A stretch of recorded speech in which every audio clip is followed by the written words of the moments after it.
दोस्तों, जो मैं रिवीजन कर रहा हूँ मैं खुद के लिए कर रहा हूँ, मैं किसी और के लिए नहीं। और ये मेरा यूट्यूब पे जाएगा तो पब्लिक रहेगा, कोई भी देख सकते हैं, कोई दिक्कत नहीं है। हम क्वेश्चन पढ़ते हैं, आप सुनिएगा। 60 छात्रों में 3 विभिन्न प्रकार के प्रतियोगिताओं में भाग लिए। प्रश्नोत्तरी मतलब कि टेम्प्योर और वाद विवाद। प्रश्नोत्तरी और वाद विवाद। क्या 60 छात्रों 3 विभिन्न प्रकार की प्रतियोगिता में भाग लिया। प्रश्नोत्तरी टेम्प्योर और बाद मतलब कि 60 को क्वेश्चन है, 60 वो स्टूडेंट है, ठीक है।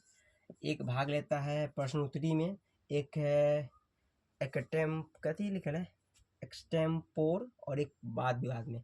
3 गो प्रतियोगिता में भाग लिया 60 विद्यार्थी। कुल 22 छात्रों ने या तो केवल प्रश्नोत्तरी या केवल टेम्प्योर में भाग लिया। तीनों ही प्रतियोगिता में कुल 4 छात्रों ने भाग लिया। कुल 14 छात्रों ने 2 प्रतियोगिताओं में भाग लिया। कुल कितने छात्रों ने बाद विभाग प्रतियोगिता में भाग लिया। 3 वाला है, 3 को घेरा हमने बाद बना दिया, ठीक है। ये क्या था, ये प्रतियोगिता हो गया, ये हो गया प्रश्नोत्तरी ये हो गया एक्सटेम्पोर। भाई मुझे ये पढ़ने नहीं आता है, सॉरी गाइस। ये वाद विवाद, ठीक है। अब कह रहा है कुल 22 छात्रों ने केवल प्रश्नोत्तरी में केवल 22 छात्र या केवल टेम्प्योर में भाग लिया। या बोल रहा है 22 छात्रों ने या तो केवल प्रश्नोत्तरी में या केवल टेम्प्योर में भाग लिया। या शब्द का उपयोग है, यानी कि इसमें या इसमें, हमको पता नहीं है। तो 22 इसमें भी हो सकता है और इसमें भी हो सकता है, किसी एक में ही होगा मेरे ख्याल से। अगर दोनों में होता तो हुआ, लेकिन कोनो एक में ही होगा। तीनों ही प्रतियोगिता में कुल 4 छात्रों ने भाग लिया। इन तीनों में 4 ने भाग लिया।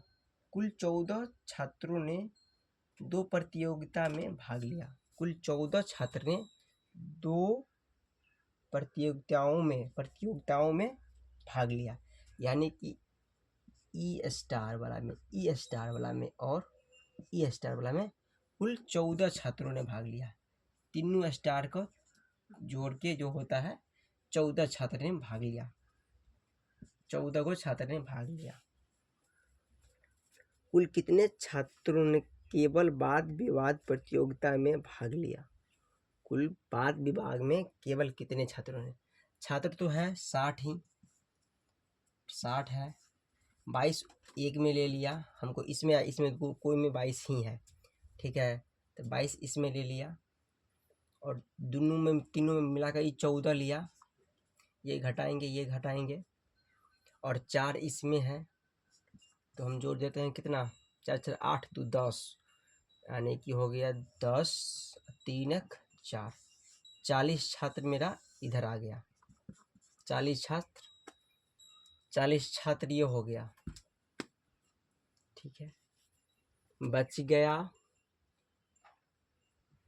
40 छात्र हो गया 22 14, इतने मिला के 14 हो गया। 22 4 28 22 4 26 14 30 40 हो गया।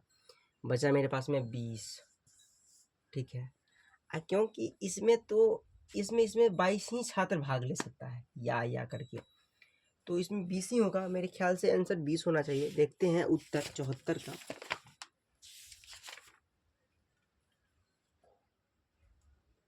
तो 20 ही छात्र है, ठीक है।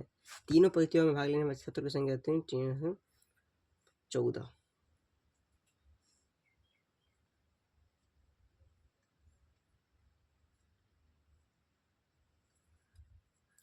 केवल प्रश्नोत्तरी या टेम्प्योर में भाग लेने वाले छात्रों की कुल संख्या 22। वही ना, या बोले तो दोनों में कुल मिला के दोनों में मिला के या है, तो 22 ही होगा, ठीक है। हो गया 20 हुआ।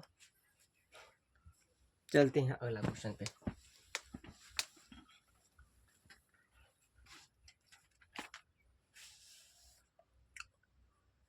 चलो मैं सबको, ये क्वेश्चन मैं पहली बार देख रहा हूँ, ऐसा नहीं कि मैं क्वेश्चन पहले बना के कभी देख लिया हूँ, मैं पहली बार अटेम्प्ट ही पहली बार कर रहा हूँ, तो टाइम तो थोड़ा लगेगा ही।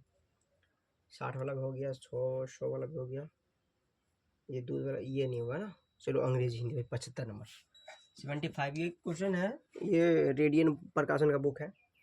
तो चलते हैं।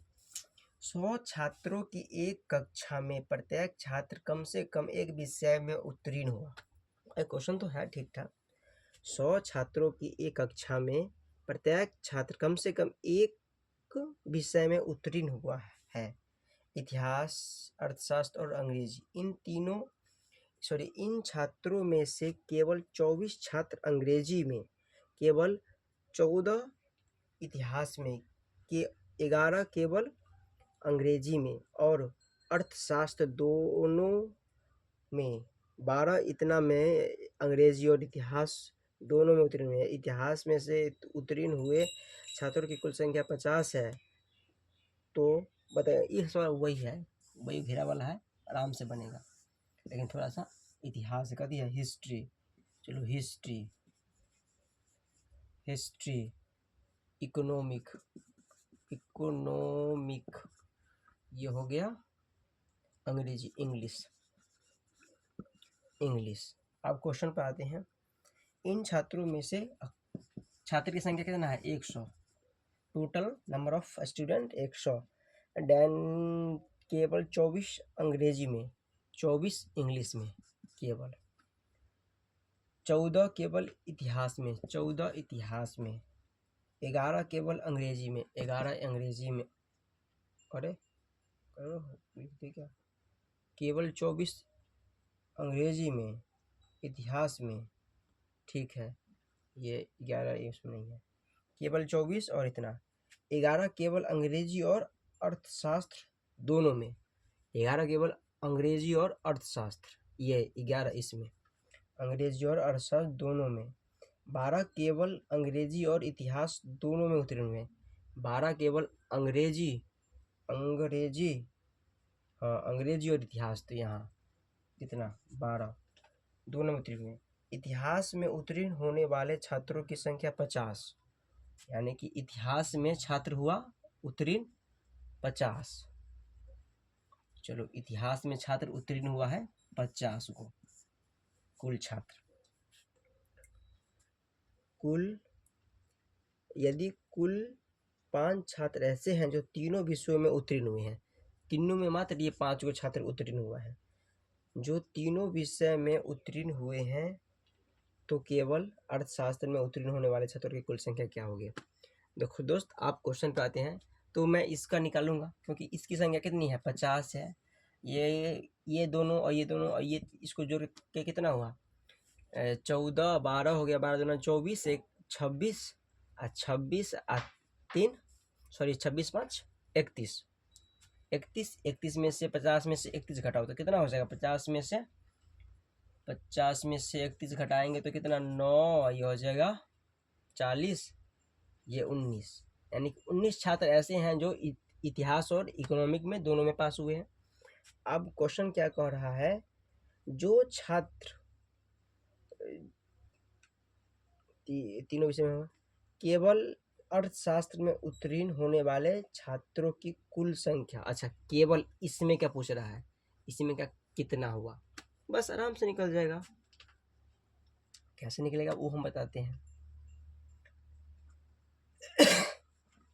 टोटल नंबर ऑफ स्टूडेंट कितना है?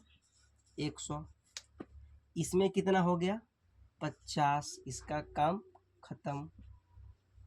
ये घटाएंगे, पहले इसको ऐड करते हैं। 100 में से इसको घटा लिए, ठीक है, ये तीनों खत्म। ये बच गया यही ना, 11 और 24, 24 और 11 सब में से घटा देंगे, आ जाएगा उसका आंसर 50, 70, 4 74, 74 1 75, 85, 50 यानी कि 15, आंसर हो जाएगा 15। सबका मान आ गया, आंसर हो गया 15। तो ऐसा क्वेश्चन बहुत अच्छे अच्छे लेवल से आते हैं, तो लाइक सब्सक्राइब कर दीजिएगा, क्योंकि मेहनत लगता है। ऐसा हमारा रिवीजन हो रहा है, आपका कोई मतलब नहीं है, आप देखिए ना देखिए, बट टाइम मिलता है तो हम देख लेंगे, अपने बच्चों को दिखाएंगे कि हम भी कभी ऐसा कभी कभी पढ़ लेते थे बुआ, तुम भी ऐसे पढ़ना, अच्छा रहेगा। नौकरी हुआ तो ठीक है, नहीं हुआ तो भी ठीक है। नौकरी के लिए कौन पढ़ता है? ज्ञान के लिए पढ़ो, बुद्धि के लिए पढ़ो, ठीक है, दिमाग को तेज करने के लिए पढ़ो। चलो गाइज 4 गोला बनाते हैं।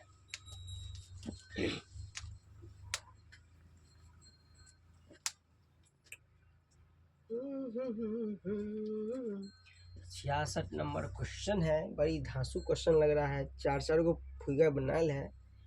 पहले तो बड़का फिगर त्रिभुज का, त्रिभुज इसमें है, त्रिभुज को करता है संगीतकार। भाई आकार यहाँ पर बढ़ गया है, लो संगीतकार। फिर डब्बा बना के पहले वृत्त बनाते हैं, ठीक है। वृत्त में किसको ले जाएंगे? यहाँ से यहाँ तक। चलो भाई फिगर सेम नहीं बनेगा, अच्छी बात नहीं होगा। ये है व्यवसाय, व्यवसाय, ठीक है। अब ये बाहर है, त्रिभुज में भी है, वृत्त में भी है, तो लो वृत्त में ऐसे ही है, चलो वृत्त में पहले ही। ये है यूरोपियन, यूरोपीय। गाइज लाइट कट गया है ना, कोई दिक्कत नहीं है, अपनी लाइट से कोई मतलब नहीं है, पसीना आए तो अच्छा बात है। ये कहाँ है? इसमें है, इसमें नहीं सटा है, इसमें टक टक टक, यही है। ये है नर्तक, नर्तक माने डांसर, माने कि मुजरा करने वाला। चलो सबका मान अब लगा देते हैं खटाखट, जो भी है उसमें 1 से 11 तक इसमें अंकित है। 1 नंबर यहाँ, 2 यहाँ, 3 यहाँ, 4 5 6 इसी के अंदर है, ये 7, ये वाला 8, ये वाला 9, ये हो गया 10, ये 11, खत्म कहानी सारा के ही। ये 9 जो है ना दोस्त, ये 9 इतना बड़ा है, ऐसा एक ऐसा, एक ऐसा, 2 इतना, 4 इतना, 5 इतना, 3 इतना, 7 इतना, 6 इतना, 8 इतना, सब बना हो गया। कह रहा है कि नीचे दिए गए वेन आरेख में वृत्त व्यवसायों का प्रतिनिधित्व करता है। वृत्त जो भी इसमें लिखा हुआ है कि वृत्त इसको उसको करता है, व्यवसाय को करता है, उसको सब लिखा हुआ है। त्रिकोणात्मक को 1 से 8 तक अंकित है, किया गया है। कौन सी संख्या ऐसी व्यक्तियों को दर्शाती है जो यूरोपीय नहीं है? अच्छा, आवास क्वेश्चन में ऐसे किया है, कौन सी ऐसी संख्या है जो यूरोपीय नहीं है किंतु व्यवसाय और नर्तक है? क्वेश्चन कौन सी नंबर जो डिनोट करता है, क्या क्वेश्चन कर रहा है, जो कि यूरोपीय नहीं है, यानी कि ई वाला यूरोपीय नहीं है, लेकिन कौन कौन है? व्यवसाय और नर्तक हैं, यानी कि ई और ई है। तो सबसे पहले कौन सी संख्या जो कि यूरोपीय नहीं है? तो यूरोपीय नहीं है। ऑप्शन क्या क्या है? ऑप्शन पर जाते हैं पहले, 5 6 7 और 9, ऑप्शन यही है। तो भाई ई यूरोपीय नहीं है, तो 5 तो यूरोपीय है, मतलब ये आंसर ना होता है। 6 यूरोपीय नहीं है, तो ये हो सकता है। और उसके बाद 7 भी यूरोपीय में नहीं है, ये भी हो सकता है, 9 भी हो सकता है। चलो, लेकिन खोजना है 1 नंबर ऐसा जो व्यवसाय और नर्तक दोनों में है। चलो ऐसा खोज देखो, जैसे कि व्यवसाय ई वाला वृत्त वाला में, और नर्तक बोले तो इस वाला में, इस वाला मतलब कि वर्ग वाला में। तो वर्ग वाला में ई तक केवल किस में है, ये तो केवल संगीतकार और फिर व्यवसाय में है। और ये 7 एक ऐसा संख्या है जो वृत्त में भी है और फिर वृत्त में तो है ये है और वर्ग में भी है, यानी कि ये 7 ही ऐसा संख्या होगा जो कि नर्तक और व्यवसाय है और यूरोपीय नहीं है। 6 तो फिर है लेकिन ये नहीं है, व्यवसाय नहीं है, ठीक है। और फिर 5 है, इसमें भी है, व्यवसाय में भी है और नर्तक में भी है, लेकिन ये यूरोपीय में भी है, लेकिन यूरोपीय नहीं होना चाहिए। तो ये आंसर में नहीं होगा, ये भी नहीं होगा, होगा तो अब ऑप्शन नंबर 7 होगा। तो देख सकते हैं हम ये 3 पोस्ट कर देंगे, आपको देखना होगा तो देख लीजिएगा, नहीं तो कोई उपाय नहीं है। चलो अभी इसके रिवीजन के लिए ये ख़त्म हो गया, ये चैप्टर के लगभग मैंने रिवीजन कर लिया है। तो अगला चैप्टर रिवीजन में चले गए, तार्किक पैराग्राफ, हाँ दिशा और दूरी अगला चैप्टर मेरा होगा। तो मिलते हैं अगले चैप्टर में, बाय बाय।